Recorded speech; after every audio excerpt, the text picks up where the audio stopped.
Ang kabayanihan ng isang kawal ay kadalasang nakikilala kung ito ay pumanaw na.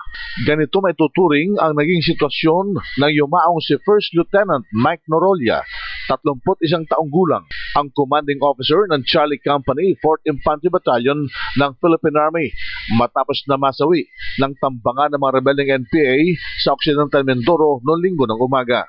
Ang labi ni Norolia ay nilagak sa mortuary ng libingan ng mga bayani.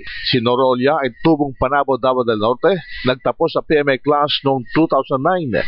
Siya ay may asawa at 2 anak na sina Michael Alessandro at Aliana Cassandra. Linggo ng hapon nang matanggap ng kanyang asawang si Christine May ang balitang napatay ang opisyal sa pagkipaglaban.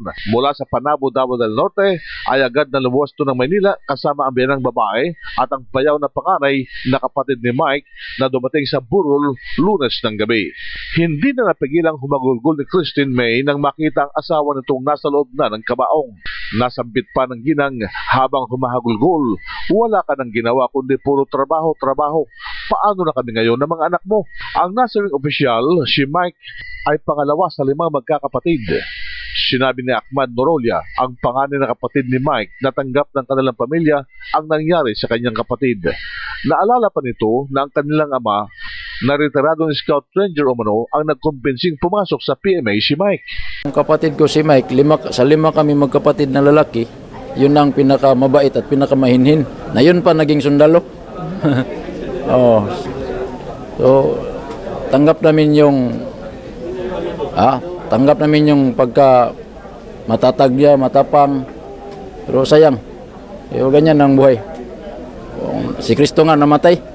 Ayon kay Colonel Benji Hao, ang opisyal ng tapagsalita ng Philippine Army, tinambangan ng opisyal habang patungo ito sa pwesto ng kanyang mga tauhan sa Sitio Dayaga, Barangay Batasan, San Jose, Occidental Mindoro, noong Linggo, alas 9:30 ng umaga.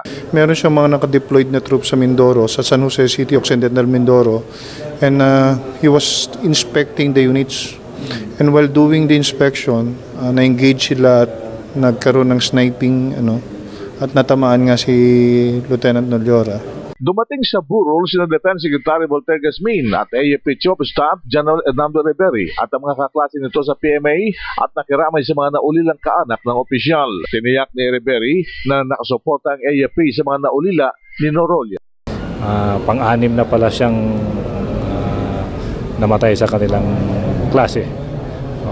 Ito ay makita mo yung klase ng serbisyo na binibigay ng ating mga kasundaluhan para mapatahimik at maumunlad yung ating bayan. Para sa DCRH News, RH 911, Bing Formento, naglilingkod sa pagbabalita.